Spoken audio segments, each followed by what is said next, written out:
Hello and welcome to another intensivecareathome.com and intensivecarehotline.com live stream. My name is Patrick Hutzel and I'm the host of your show. So today's topic in this live stream is COPD in ICU, ventilation, tracheostomy, and evidence-based home care with 24-hour or 24/7 ICU nurses at home. That's what we will be covering today. Some of the major topics we will be talking about is obviously COPD in ICU, tracheostomy, BiPAP ventilation, CPAP ventilation, mechanical ventilation, home ventilation, intensive care at home, ICU nurses at home, critical care, long-term ventilation, home care, and also very important, quality of life. So we'll be breaking up this live stream today into two sections.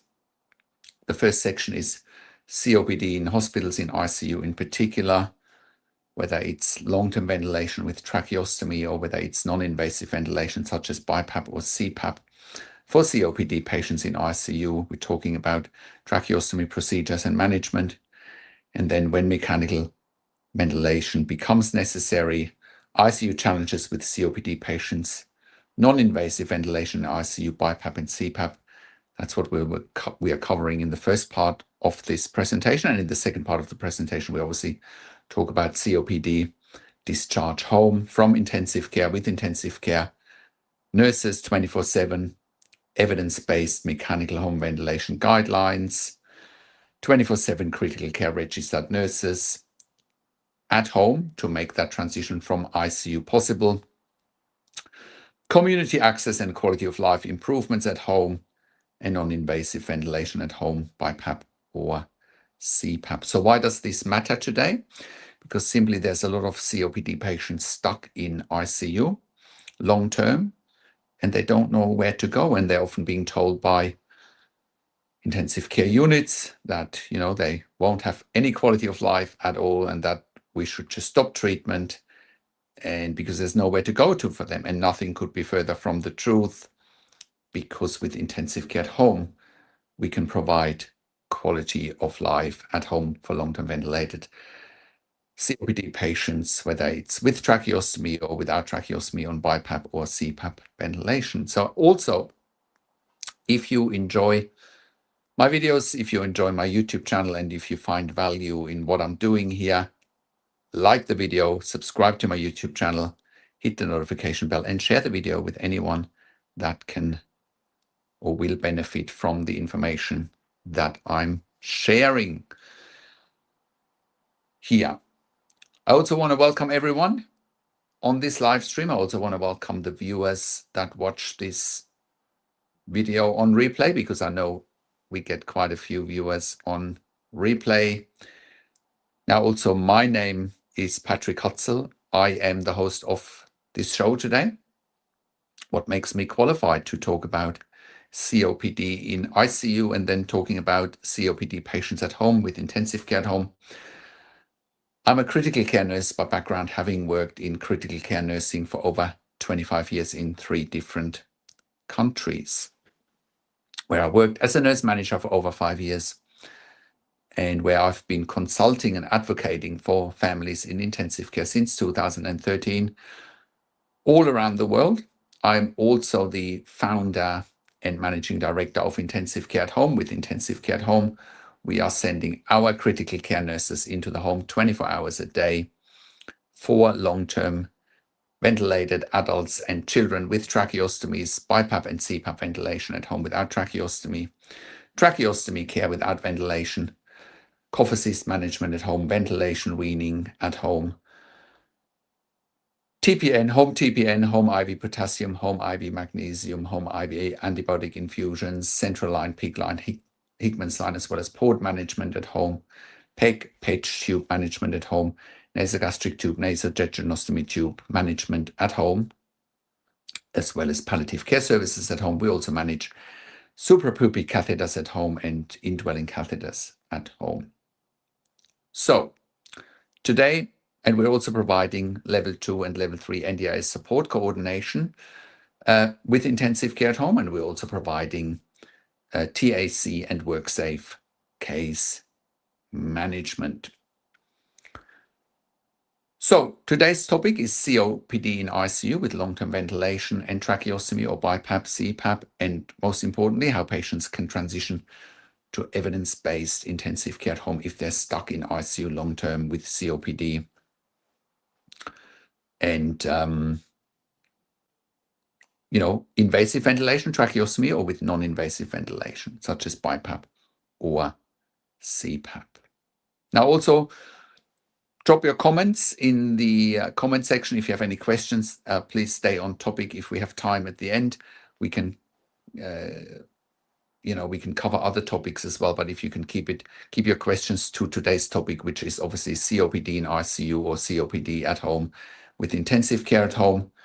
If you have any topics you want me to cover, please type them in the chat pad as well. We'll probably be going up to an hour, depending on how quick I can get through my presentation. And if we have time at the end for questions, you're more than welcome to ask them, of course. But if, like I said, if there's any topics you want me to cover, please type them into the chat pad. So in the first half of the presentation, we'll focus on COPD in ICU settings, what happens when COPD patients require long-term mechanical ventilation, when a tracheostomy becomes necessary, and the role of non-invasive ventilation like BiPAP and CPAP. And in the second half of this presentation, we'll explore the game-changing option of intensive care at home, how COPD patients with ventilation and tracheostomy can safely discharge home with 24/7 critical care registered nurses, enjoy community access, and live a dramatically better quality of life compared to staying in ICU. Today's information is absolutely crucial, whether you or your family member in ICU, and if it's a family member, you're obviously the advocate watching this for your loved one, or if you're a patient yourself or a healthcare professional watching this, you might be a doctor or a nurse in ICU, or a respiratory physician in ICU, might be a respiratory physiotherapist or a respiratory therapist watching this, and you might know patients that would benefit from intensive care at home. We're all probably here to improve the quality of life for either our patients or for our family members. That's probably why we're all here. Now, again, if you haven't already, subscribe to my YouTube channel, hit the like button, hit the notification bell, and share this video with your friends and families who can find value in this. Now, I publish evidence-based content here regularly to help families in intensive care navigate critical care situations, which obviously includes intensive care at home. And if you find value in this information, please let me know and share it with someone who needs this information. So let's get started. Understanding COPD in ICU. That's the first thing we want to look at. Let's begin with the basics. COPD stands for chronic obstructive pulmonary disease. It's a progressive lung condition that makes breathing increasingly difficult. It includes conditions like chronic bronchitis and emphysema. When COPD patients experience acute exacerbations, they often end up in ICU. These exacerbations can be triggered by infections, environmental factors, or the natural progression of the disease. In ICU, COPD patients may require respiratory support ranging from supplemental oxygen to full mechanical ventilation. The goal is to reduce the work of breathing, improve oxygenation, and give the lungs time to heal and recover. But here's what most patients and families don't realize. When COPD patients require prolonged respiratory support, we're talking about weeks or months here. They often face a choice between remaining in ICU indefinitely or considering a tracheostomy with long-term ventilation. Or they might be requiring BiPAP or CPAP ventilation without tracheostomy. They might also be requiring airvo or high-flow nasal prongs to help them with COPD. And this is where our conversation becomes critical today, because many families or patients in ICU are told their only option is institutionalized care. But that's simply not true. And we'll talk about the alternative in the second half for today's live stream. First, let's understand what happens in ICU. So let's look at non-invasive ventilation options first before we talk about invasive ventilation with the tracheostomy. Let's discuss non-invasive ventilation, specifically BiPAP and CPAP. Let's start with CPAP. CPAP stands for continuous positive airway pressure. It delivers a constant level of positive pressure to keep airways open. It's commonly used for sleep apnea, but can also help COPD patients, particularly those with overlapping conditions. And CPAP is delivered with a ventilator with a mask, with a face mask or a nasal mask. And it only delivers one level of pressure. It only delivers a PEEP, right? And that PEEP can manage high CO2 levels. One of the issues with COPD is simply that CO2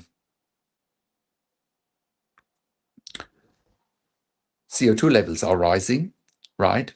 Carbon dioxide levels, it's also known as hypercapnia. If CO2 levels are rising and are not managed appropriately, there can be confusion as a side effect. There can be drowsiness, sleepiness, confusion, and a change in the pH in the blood. If someone is hypercapnic, has CO2 retention, their pH becomes acidic, and that's not and that can impact other organs as well. So bringing CO2 levels down during COPD episodes of COPD patients is critical. So let's now look at BiPAP, which stands for bi-level positive airway pressure, similar to CPAP. It's being delivered by a ventilator. It's being delivered with a face mask, and it's more commonly used for COPD. It provides 2 levels of pressure, higher pressure when you breathe in, lower pressure when you breathe out, 2 levels of PEEP, basically. And this makes breathing easier and reduces the work of breathing for COPD patients. In ICU, BiPAP is often the first line treatment for acute COPD exacerbations. It's non-invasive, meaning no tube down the throat, and it can prevent the need for intubation in many cases. And you should prevent intubation whenever you can. This is also where, when patients are on BiPAP, they also need a break from BiPAP. That mask is very uncomfortable.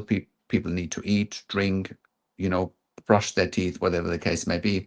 And that's when, for example, a high flow nasal cannulas come in, like the Airvo, right? That can also help with COPD, but probably not quite as effective as BiPAP or CPAP, but it can still be assisting in managing COPD. The challenge with COPD is that some patients develop what we'll call BiPAP dependency. They do well on BiPAP, but struggle without it. These patients may need BiPAP for many hours daily or even continuously. And here is what's important. BiPAP and CPAP are not just ICU or hospital treatments. With proper support from 24/7 critical care registered nurses at home, COPD patients can safely use BiPAP or CPAP at home, maintaining their respiratory function while living in their own environment. And this is exactly what we do with intensive care at home. We provide that 24/7 critical care nursing support and that expertise so that patients can manage non-ventilation safely at home. We'll dive deeper into this in the second half of this presentation, but just for you to understand what is required. For now, remember, non-invasive ventilation is a viable long-term option for many COPD patients, but it requires expert nursing care, especially when used continuously, right? And that's what I've seen in ICU over and over again, that many COPD patients start off on BiPAP. They might even start on the high-flow nasal prongs. If that doesn't work, they go on to CPAP. If that doesn't work, they might then go on to BiPAP, right? And if that doesn't work, then unfortunately, they might need intubation. But again, the goal is to prevent and avoid intubation at any cost, really, ideally. Okay, let's move on to the next part of this presentation, which is obviously if BiPAP, CPAP, high flow nasal cannula, high flow nasal prongs, or ARVO fails, that's when invasive ventilation might become necessary. Now let's talk about invasive mechanical ventilation. What happens when BiPAP isn't enough? So when a COPD patient's respiratory failure is severe or when non-invasive ventilation fails, the ICU team may recommend intubation. This means inserting a breathing tube through the mouth into the trachea, into the lungs, and connecting it to a mechanical ventilator. The indication for that is often deteriorating respiratory function, such as high respiratory rate, low oxygen saturation, high CO2, high carbon dioxide, right? And increased drowsiness, increased confusion, and basically patients are close to having a respiratory arrest, right? Poor arterial blood gases would be another sign, if blood gases are being measured at this stage. So the ventilator then breathes for the patient or assists their breathing, taking over the work their lungs can no longer manage effectively. Patients, unfortunately, then need to be induced in a coma, so that mechanical ventilation can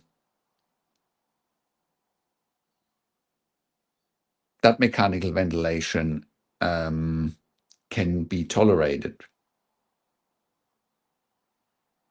Okay, so then, and that comes with many side effects. You don't want your loved one being in an induced coma. It comes with a lot of side effects such as deconditioning, muscle wastage. And with deconditioning and muscle wastage, it's getting then very difficult to get off the ventilator, especially when mechanical ventilation is prolonged.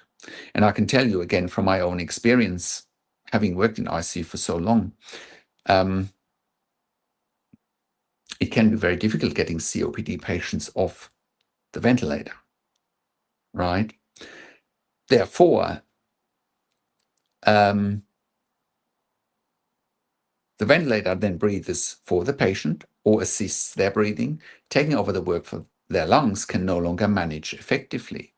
For COPD patients, intubation is always a serious decision because, number one, COPD patients are difficult to wean from the ventilator due to their underlying lung disease, right? Whether it's emphysema, chronic lung conditions, the lungs are stiff, and therefore it's difficult to wean someone off the ventilator with stiff lungs. Number two, prolonged intubation increases risks of ventilator-associated pneumonia and other complications such as barotrauma, pneumothorax,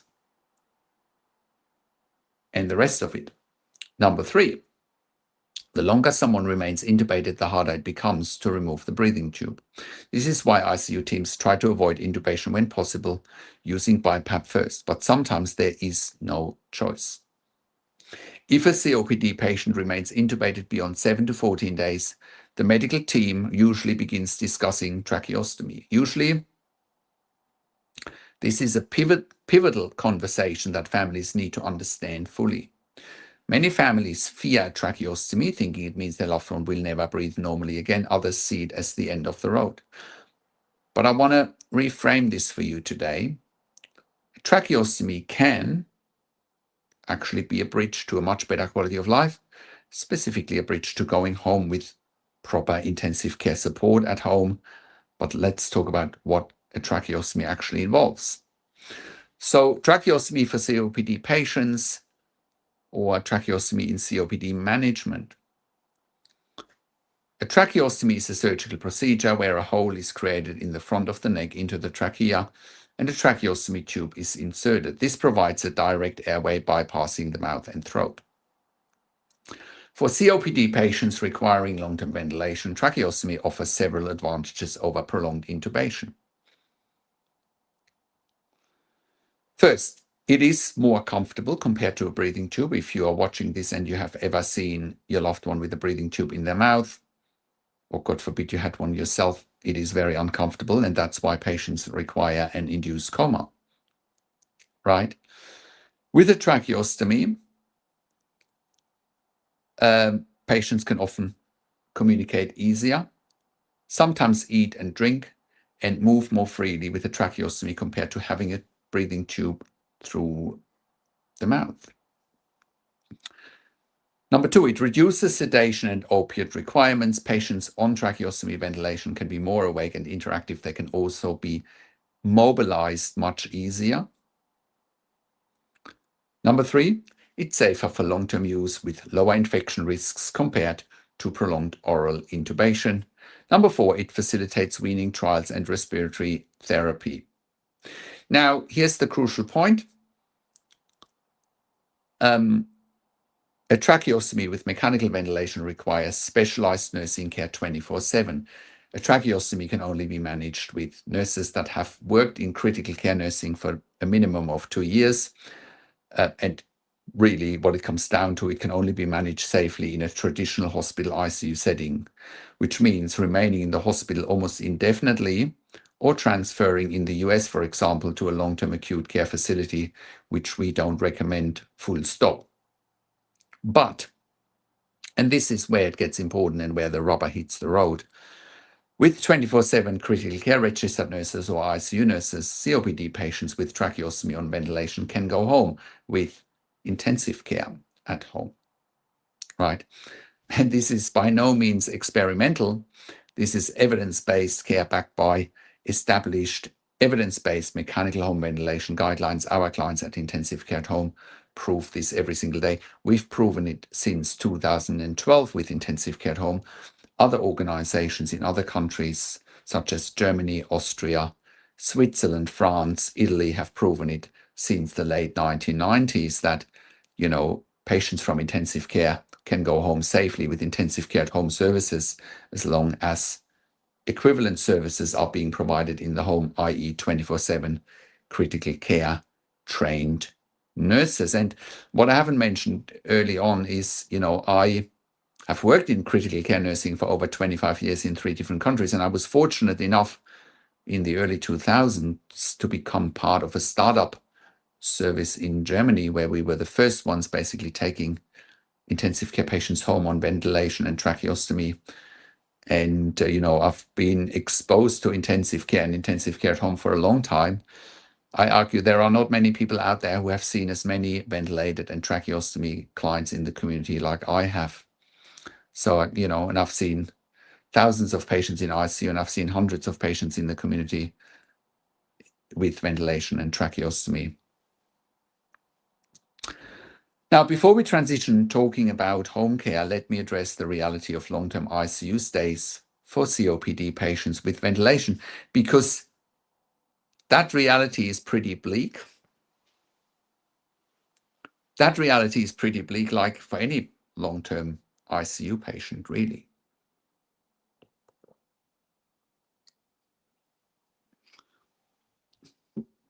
So let's look at challenges of long-term ICU care for COPD and the reality of extended ICU stays. Let's be clear about what long-term ICU means for COPD patients on ventilation. Number 1, hospital-acquired infections. The longer a patient stays in ICU, the higher the risk of infections like MRSA, C. diff, and other resistant organisms. Number 2, muscle wastage and deconditioning. ICU patients lose muscle mass rapidly. Extended ICU stays lead to severe weakness, making recovery harder, sometimes impossible. Number 3, ICU delirium and ICU psychosis. Prolonged ICU stays are associated with cognitive decline, confusion, and psychological trauma. And the trauma extends to families as well. Number 4, limited family interaction. Even post-COVID, ICU visiting hours are restricted. Patients miss out on crucial family support and social connection. Number 5, loss of dignity and autonomy. ICU patients have minimal control over their environment, routine, or daily decisions. And number 6, no community access. Patients are confined to an ICU bed with no fresh air, no outdoor time, no daylight, no natural daylight, no community engagement. And here's what families are telling us. The hospital and ICU say your loved one needs 24/7 ventilator care and can't go home. Or you need to find a long-term facility or a nursing home, which won't look after a ventilated client anyway. Or even worse, they're telling you your loved one won't have any quality of life, and therefore it would be in your loved one's best interest, and I put that in quotes, to have treatment stopped and die. That's just cruel, and it's inappropriate. So the information is incomplete. The truth is COPD patients on long-term ventilation and tracheostomy or on BiPAP or CPAP can go home with the right level of support. That support is 24-hour critical care registered nurses, ICU nurses who are trained in mechanical ventilation, tracheostomy care, and acute changes in COPD patients in any environment, whether it's in ICU or at home. But we want to now transition to home care, of course. And this is exactly what we advocate for here at intensivecarehotline.com and what we advocate for at intensivecareathome.com. And obviously, this is exactly what Intensive Care at Home provides.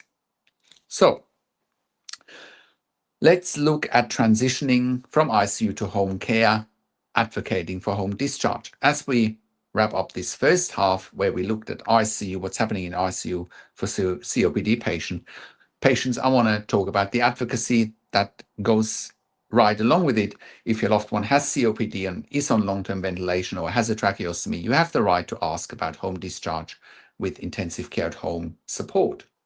Many ICU teams aren't familiar with intensive care at home models, or they assume families can't access this level of care. That's where services like Intensive Care Hotline from an advocacy point of view and Intensive Care at Home from a service point of view come in. We work with families worldwide to understand the medical situation, advocate for appropriate discharge planning, connect families with intensive care at home, and navigate insurance and funding options, of course. You can visit us at intensivecarehotline.com for personalized consultation and advocacy support.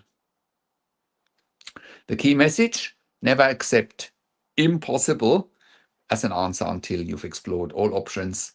Definitely don't accept that your loved one's only option is to die or to stay in intensive care indefinitely. That's not true, and I will show you in a moment why. Now, before we move on to the second half, let me remind you, if you're finding value in this live stream, please like, comment, subscribe, and share the live stream with anyone that will benefit from this information. Drop any questions in the comment section. I'll address them as we go or at the end. Please keep them to today's topic. And like I said in the beginning, if you want me to cover a certain topic, type it into the chat pad so I can, get something prepared in another video. So let's take a 1-minute break and then we'll dive deep into how COPD patients with ventilation and tracheostomy can thrive at home with evidence-based intensive care at home. Just give me 1 minute and I'll be right back.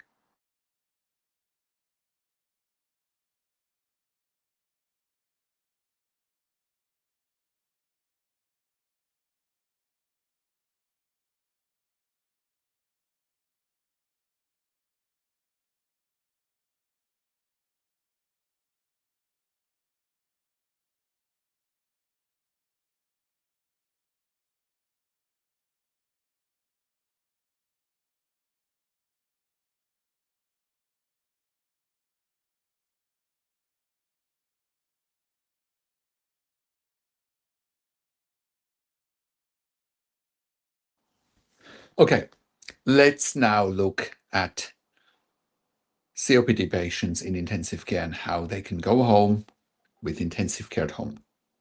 So,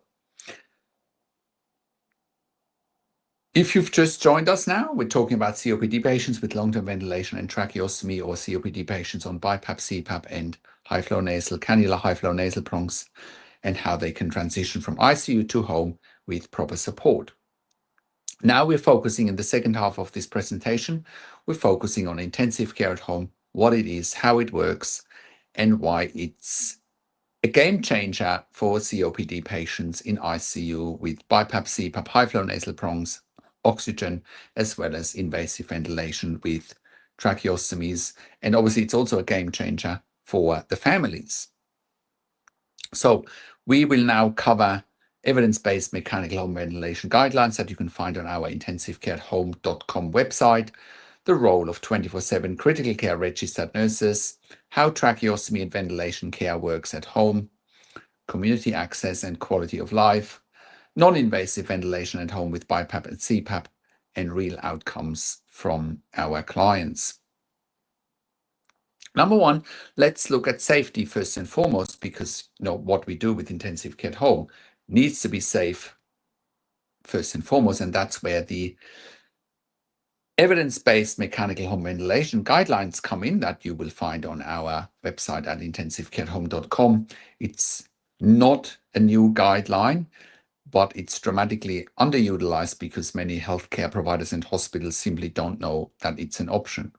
At intensivecareathome.com, we follow best practice, we follow evidence-based mechanical home ventilation guidelines, and you can read these in detail at our website. Now, these guidelines have been around since the late 1990s and early 2000s. They're coming out of Germany, which is really the leading country when it comes to intensive care at home. That's where it all started, and that's where it's been a massive success as well. It has been a massive success in Australia as well, of course, with intensive care at home. But that's where it really all started. I've been following these guidelines from day one. I know these guidelines work because these guidelines establish that, number one, mechanical home ventilation is safe and effective for patients with chronic respiratory failure, including COPD, when proper support is in place. Number two, patients on home mechanical ventilation, whether it's invasive or non-invasive ventilation, experience a much better quality of life, have no or reduced hospital readmissions, improved psychological well-being compared to institutionalized care. And that improved psychological well-being includes the families, of course. And number three, 24/7 ICU nursing care is essential for patients requiring continuous or near continuous ventilation, which includes a tracheostomy. Without ventilation, it also includes ventilation without a tracheostomy. Number four, home ventilation and intensive care at home is extremely cost effective compared to long-term ICU or any facility really. So what that really illustrates that intensive care at home is a win-win situation for all stakeholders, which means patients and families want to be at home. They want to improve their quality of life. Hospitals need to free up the ICU bed, and the funding bodies want to reduce the cost. Therefore, it's a holistic win-win situation. Because the evidence is clear, with the right clinical team, COPD patients on ventilation and tracheostomy can live very safely at home. But the critical component and the critical ingredient here is that those patients need 24-hour intensive care nursing at home, not general registered nurses, definitely not disability support workers or home health aides, not LPNs if you're in the US, not enrolled nurses. It requires 24-hour intensive care nurses, and all of those intensive care nurses need to have a minimum of 2 years intensive care nursing experience, ideally with a postgraduate critical care nursing qualification. In essence, we're talking about ICU trained nurses in the home around the clock, providing the same level of monitoring and intervention you'd receive in a hospital ICU, but in the comfort of your own home. This is the standard at intensive care at home, and it's not negotiable for patient safety. Every time funding bodies or hospitals are trying to negotiate on those minimum standard, people have died. People have died under the care of even general registered nurses, let alone with support workers or family members trying to be intensive care nurses. People have died under this model, and I have evidence to back up what I'm saying here. So let's look at safety. We're sticking with safety here still, because safety is absolutely paramount. Why 24-hour intensive care nurses or CCRNs are essential.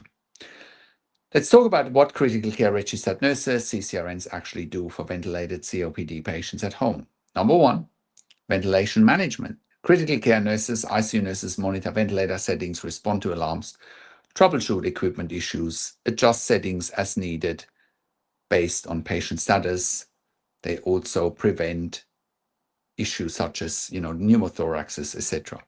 Next, tracheostomy care. They perform tracheostomy cleaning, tracheostomy dressing changes, tube changes, inner cannula changes, suctioning to maintain a clear airway. Next, they do respiratory assessments. Critical care registered nurses, ICU nurses continuously assess breathing patterns, oxygen saturation, lung sounds, and signs of respiratory distress. In certain cases, they will also monitor arterial blood gases. And number 4, they can manage emergency responses if a patient experiences ventilator malfunction, airway obstruction, or acute deterioration. ICU nurses know how to respond immediately, no waiting for an ambulance. Now, the best way to deal with this is obviously to prevent emergency responses, right? It's not so much that we can respond to these emergencies. The much better option is to prevent these. One thing that I always say to our staff is, what do we need to do today to prevent a hospital readmission or a medical emergency tomorrow? Right? What do we need to do today to prevent a hospital admission or a medical emergency tomorrow, in 2 days, in 3 days, in 2 hours even, right? So we constantly have to be on the ball. But again, that is our skill. Number 6, medication administration. Many COPD patients require nebulizers, steroids, antibiotics, and other medications. CCRNs and ICU nurses manage all of these. Number 7, preventing complications. CCRNs prevent hospital-acquired infections, pressure injuries, deep vein thrombosis, and other complications through evidence-based nursing interventions. But just talking about the infection rate in a home is so much lower, because in an ICU, you have other patients with infections. Doctors and nurses, unfortunately, carry these infections from patient to patient most of the time, even though they're washing hands, they're wearing aprons. It's still, the risk is very high that infections get transitioned from one patient to another. Not the case at home, right? It's a much cleaner environment. And number 8, we provide care coordination. We communicate with doctors, nurses from the hospital if need be, respiratory physios, and other specialists to optimize the care plan. This level of care cannot be provided by untrained family members, general registered nurses, let alone support workers, but need critical care registered nurses to manage all of this, which includes ventilation or tracheostomy care, needs management 24 hours a day. And here is what our families tell us. Having CCRNs and ICU nurses in the home provides peace of mind, provides safety. They sleep better knowing their loved one is being monitored by experts and being looked after by experts. At intensive care at home, all of our nurses are ICU trained, have a minimum of 2 years ICU experience. I believe around 75% of our nursing staff have completed a postgraduate critical care nursing qualification. And, we employ hundreds of years of critical care nursing experience combined in the community. We do not compromise on qualifications or on quality standards because our patients' lives depends on it. So let's look at how tracheostomy and ventilation works at home. Let's get more practical. How does tracheostomy and ventilation care actually work in the home care setting? We obviously need the equipment. Patients have a ventilator at home and a backup ventilator, usually a portable home use ventilator, though some may have hospital grade ventilators, but mainly it's community designed ventilators that can do the same pretty much to any ICU ventilator, but they are just a lot smaller and just a lot more practical for home care. We also have backup equipment, backup ventilator, oxygen concentrators or oxygen cylinders, suction machines, nebulizers, spare tracheostomies, dilators, face masks, ampu bags or resuscitation bags, backup power sources. Ideally, families have a generator at home just in case the power goes down, and so forth. so forth. Next, the bedroom setup. The patient's bedroom becomes a mini ICU. We ensure proper equipment placement, monitoring devices, emergency access, and a safe and comfortable environment for patients' families and also for our staff, of course. We focus on daily routines. Our ICU nurses perform tracheostomy care multiple times daily, cleaning the tracheostomy site, changing inner cannulas, suctioning secretions, giving nebulizers, monitoring for infections, complications, and of course, prevent infections and complications. Next, ventilation management for patients on continuous ventilation. The CCRNs or ICU nurses monitor the ventilator constantly. For patients on intermittent ventilation or BiPAP, our nurses assist with putting equipment on and off and monitors for tolerance. We can also initiate weaning trials if that's indicated. Some COPD patients can gradually reduce ventilator dependency. CCRNs conduct supervised weaning trials, carefully monitoring the patient's response. Obviously, that needs medical oversight, which we can deliver as well. Next, mobility and activities. With CCRN ICU nursing support 24/7, patients can sit up, transfer to chairs, even leave the house with portable ventilation equipment when appropriate. Let me emphasize this. Our clients at intensive care at home aren't bedridden. With proper support, they participate in family meals, go outside, attend events, and live their lives to the best of their abilities. And compare this to lying in an ICU bed for months or weeks or even years on end. In an ICU bed with no fresh air, with no natural daylight, restricted visiting hours, it just doesn't make sense why anybody would stay there for then an insurance body or a government body to pay $5,000 to $6,000 per bed day for what you can have for half of the cost at home, which is a win-win situation. The difference is 24-hour intensive care nursing at home, which makes all of the intensive care at home service possible safely. Now, let's also look at community access for our clients and quality of life. Living life with mechanical home ventilation. This is where intensive care at home truly shines, which is quality of life. All of our ventilated and tracheostomy clients at home have community access. Let me say this again, community access. What does this mean? Going outside, our clients can go into their garden, sit on the veranda, on the balcony, whatever, their porches, feel the sun on their faces and breathe fresh air. This alone is transformative for mental health. They can attend events with CCRNs and portable equipment. Clients can attend family gatherings, religious services, graduations, weddings, life events they would entirely miss in an ICU. Shopping and dining. Some of our clients can go to restaurants, cafes, and shops with their nurses or other family members. They engage with their communities. With proper planning, we have also gone traveling. Home ventilation patients can even travel to visit family or take vacations. We've done all of that. We've been on airplanes with some of our ventilated clients. I'm not making this up. One of our tracheostomy clients a few weeks ago went on a cruise for a few days. All possible because they have 24-hour critical care nurses. Right? And again, this saves a lot of money.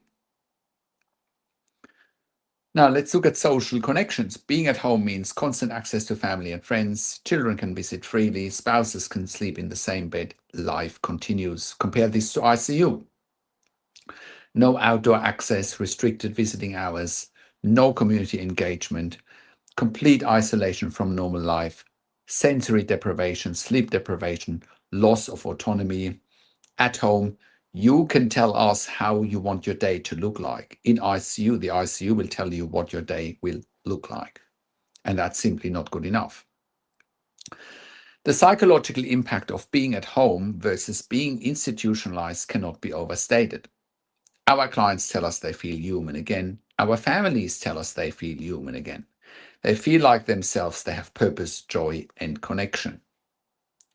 And this isn't just anecdotal. Evidence shows that patients receiving intensive care at home have lower rates of depression and anxiety, better cognitive function, improved family relationships, higher satisfaction with care, greater sense of dignity and autonomy, because once again, you can tell us how you would like your day to look and how your routine needs to be done by us. And this is what's possible when you combine evidence-based clinical care with compassion and a commitment to quality of life. If you want to learn more about intensive care at home, visit intensivecareathome.com. Let's also break this down into non-invasive ventilation at home with BiPAP and CPAP, right? So let's circle back to that, what we talked about in the beginning, that many COPD patients in ICU start out on BiPAP or CPAP to avoid intubation, which is really important. And when intubation can be avoided and they can have BiPAP, CPAP, high-flow nasal cannula, high-flow nasal bronchs, they can also be transitioned home safely, because even for them, the outlook is to stay in ICU long-term, because BiPAP, CPAP management still needs critical care nurses 24 hours a day, right? So at intensivecareathome.com, we support COPD patients on non-invasive ventilation such as BiPAP or CPAP at home, including high-flow nasal cannula or high-flow nasal bronchs with the Airvo machine. So why do they need 24-hour nursing care?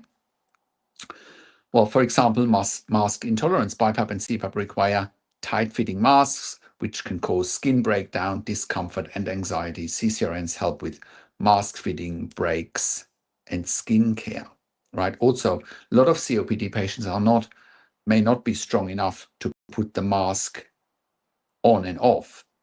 They may also not necessarily know when it's indicated to put the mask back on and off. Another thing that we do at home is do arterial blood gases when needed. We can do that with an iStat machine, right?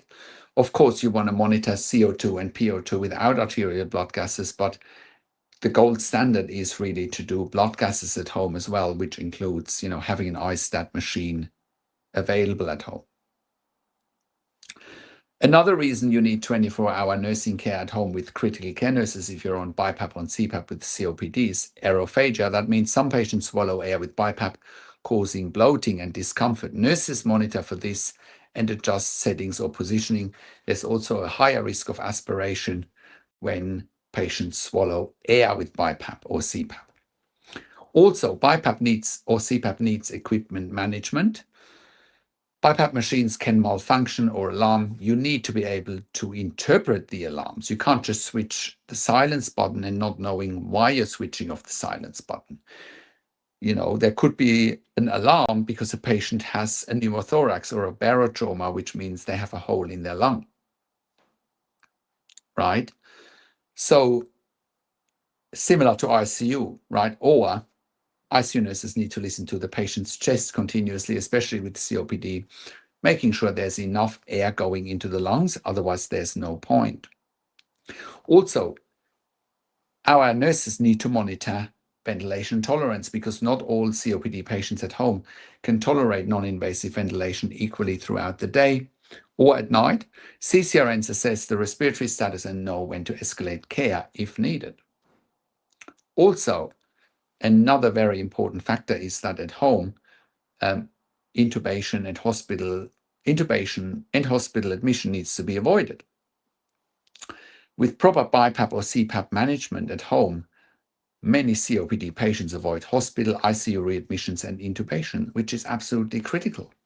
The goal of having CCRNs and ICU nurses manage non-invasive ventilation at home is to maximize patient comfort, optimize respiratory support, prevent complications, keep patients out of ICU, maintain quality of life. We've had numerous clients with COPD on continuous BiPAP who live full active lives at home because they have the 24-hour ICU nursing support. Remember, whether it's invasive ventilation through a tracheostomy or non-invasive ventilation with BiPAP, CPAP, high-flow nasal prongs, high-flow nasal cannula. The common denominator is really having expert nursing care that is evidence-based according to the mechanical home ventilation guidelines, because that is what keeps patients safe. That is what makes home care absolutely possible. So we are coming to the end of our time together today, so let me bring this all home.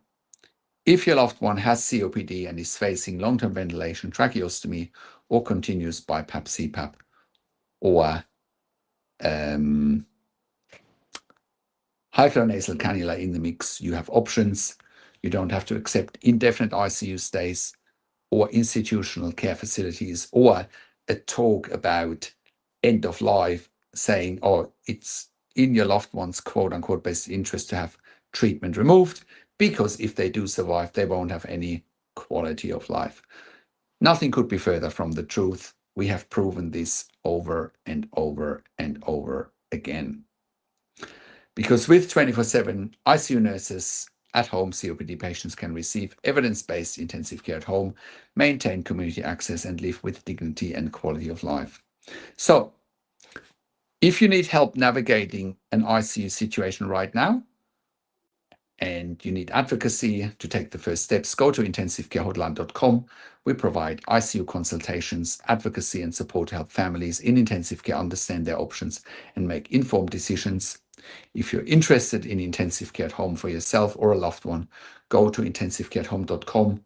You can learn about our service, read our mechanical home ventilation guidelines, and contact us to discuss whether home intensive care is right for your situation. Also, like I said, subscribe to this YouTube channel. If you enjoy my videos, click the like button, click the notification bell, and share this video. And if you're watching this on replay, please leave a comment letting me know what you found most helpful or what questions you still have. I read every comment. And if you want me to cover another topic that's intensive care or intensive care at home related, please let me know. I really want to thank you for spending your time with me today. I'll do another live stream again next week. Until then, stay informed, stay empowered, and know that there are always options. I also encourage you to check out intensivecarehotline.com. We have a membership for families of critically ill patients in intensive care there. I also provide one-on-one consulting and advocacy. We also review medical records. And with intensive care at home, like I said, we provide full intensive care services at home. With 24-hour intensive care nursing, we employ hundreds of years of critical care nursing experience combined. And we also provide level 2 and level 3 NDI support coordination, WorkSafe, and TAC case management as well. That's it for today. I wish you a good Sunday, a good weekend. Look after yourself and take care.